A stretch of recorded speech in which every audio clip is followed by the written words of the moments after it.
Assalamualaikum warahmatullahi wabarakatuh. Bismillahirrahmanirrahim. Sahabat ilmu yang dikaruniai Allah Subhanahu wa Ta'ala, pada kesempatan kali ini kita akan belajar iman kepada kitab-kitab Allah Subhanahu wa Ta'ala dengan gade menganalisis makna iman kepada kitab-kitab Allah Subhanahu wa Ta'ala. Nah, adapun tujuan pembelajaran kita, yang pertama, meyakini adanya kitab-kitab suci Allah Subhanahu wa Ta'ala. Yang kedua, peduli kepada orang lain dengan saling menasihati sebagai cerminan beriman kepada kitab-kitab Allah Subhanahu wa Ta'ala. Yang ketiga, mengimplementasikan perilaku iman kepada kitab-kitab Allah dalam kehidupan sehari-hari. Selanjutnya, menjelaskan makna iman kepada kitab-kitab Allah Subhanahu wa Ta'ala, menjelaskan kandungan dalil naqli tentang iman kepada kitab-kitab Allah Subhanahu wa Ta'ala, mengidentifikasikan isi pokok kandungan kitab Al-Quran, menunjukkan perilaku yang mencerminkan iman kepada kitab-kitab Allah Subhanahu wa Ta'ala, dan mengidentifikasikan hikmah dan manfaat beriman kepada kitab-kitab suci Allah Subhanahu wa Ta'ala. Oke, kita lanjut. Sebelum kita memasuki pembelajaran, tentu kita awali dengan tadarus Al-Quran. A'udzu billahi minasy syaithanir rajim. Bismillahirrahmanirrahim. Ya ayyuhalladzina amanu aminu billahi wa rasulihi wal kitabil ladzi nazzala ala rasulihi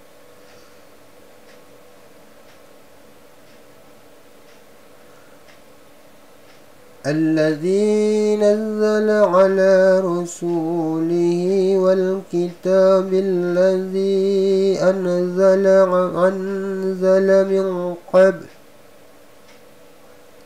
ومن يكفر بالله وملائكته وكتبه ورسله واليوم الآخر فقد ضل ضلالا بعيدا. صدق الله العظيم. Oke, selanjutnya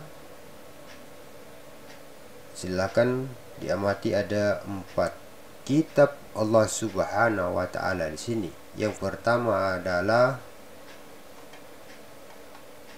kitab Taurat, yang kedua Zabur, yang ketiga Injil, dan yang keempat Al-Quran. Nah, adapun pengertian iman kepada kitab-kitab Allah Subhanahu wa Ta'ala adalah meyakini bahwa Allah Subhanahu wa Ta'ala telah menurunkan kitab-kitabnya kepada para rasulnya agar kitab-kitabnya itu dijadikan sebagai pedoman hidup umat manusia agar mereka memperoleh kebahagiaan dunia dan akhirat. Oke. Nah, adapun pengertian kitab dan suhuf. Kitab adalah wahyu Allah yang diturunkan kepada para rasul untuk diajarkan kepada manusia sebagai petunjuk dan pedoman hidupnya.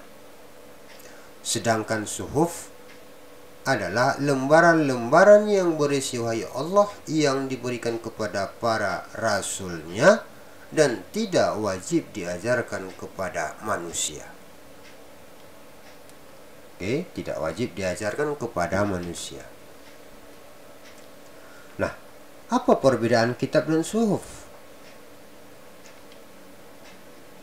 Nah, kalau perbedaan kitab dengan suhuf, kitab itu merupakan wahyu Allah Subhanahu wa Ta'ala yang disampaikan kepada para rasul sudah berbentuk kitab. Yang kedua, isi kitab itu lebih lengkap jika dibandingkan dengan isi suhuf. Sedangkan suhuf, walau wahyu Allah Subhanahu wa taala yang disampaikan kepada para rasul, tetapi masih berupa lembaran-lembaran yang terpisah. Dan yang kedua, isi suhuf sangat simpel. Nah, selanjutnya, dalil nakli beriman kepada kitab. Banyak dalilnya dalam Al-Quran maupun dalam hadis.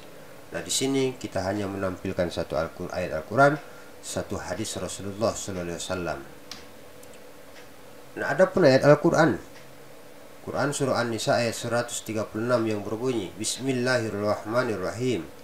Ya ayyuhalladzina amanu aminu billahi wa rasulihi wal kitabil ladzi nazzala ala rasulihi wal kitabil ladzi anzala min qabl. Wa may yakfur billahi wa malaikatihi wa kutubihi wa rusulihi wal yawmil akhir faqad dhalla dhalalan ba'ida. Wahai orang-orang yang beriman, tetaplah beriman kepada Allah dan Rasul-Nya, dan kepada kitab yang Allah turunkan kepada Rasul-Nya, serta kitab yang Allah turunkan sebelumnya. Barang siapa yang kafir kepada Allah, malaikat-malaikatnya, kitab-kitabnya, rasul-rasulnya, dan hari kemudian, maka sesungguhnya orang itu telah sesat sejauh-jauhnya. Quran surah An-Nisa ayat 136. Sedangkan hadis Rasulullah yang artinya, janganlah kamu membenarkan ahli kitab, dan janganlah pula kamu dustakan mereka, dan katakanlah, kami beriman kepada apa yang diturunkan akan kepada kami dan kepada kamu. Tuhan kami dan Tuhan kamu adalah satu, dan kita semua sama-sama berserah diri kepadanya. Hadis riwayat Bukhari. Adapun rasul-rasul yang menerima kitab, yang pertama, kitab Taurat diterima atau diturunkan kepada Nabi Musa alaihissalam. Yang kedua, kitab Zabur Nabi Daud alaihissalam. Yang ketiga, Injil Nabi Isa alaihissalam. Yang keempat tentunya Al-Quran Nabi Muhammad sallallahu alaihi wasallam. Sedangkan Nabi dan Rasul yang menerima suhuf, satu, Nabi Adam alaihissalam menerima 10 suhuf. Yang kedua, Nabi Idris alaihissalam menerima 30 suhuf. Yang ketiga, Nabi Ibrahim alaihissalam menerima 10 suhuf. Yang keempat, Nabi Syis alaihissalam menerima 50 suhuf. Dan yang kelima, Nabi Musa alaihissalam menerima 10 suhuf. Nah, adapun isi pokok Al-Quran, yang pertama tentang akidah, yang kedua tentang ibadah, yang ketiga tentang muamalah, yang keempat tentang akhlak, yang kelima tentang sejarah atau tarikh, dan yang keenam adalah dasar-dasar ilmu pengetahuan, sains, dan teknologi. Nah, adapun hikmah beriman kepada kitab-kitab Allah Subhanahu wa taala. Yang pertama, memberikan petunjuk kepada manusia mana yang benar dan mana yang salah.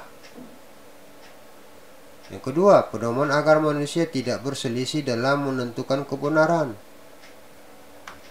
Yang ketiga, memberikan informasi sejarah kehidupan orang-orang terdahulu. Hal ini bisa menjadi pelajaran hidup yang berharga bagi umat manusia saat ini.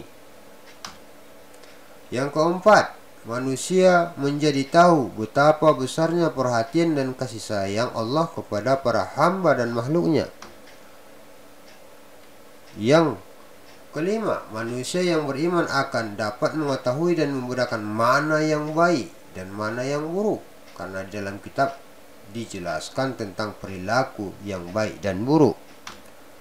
Yang keenam, mensyukuri segala anugerah dan nikmat Allah, termasuk pemberian petunjuk yang benar melalui kitab-kitabnya.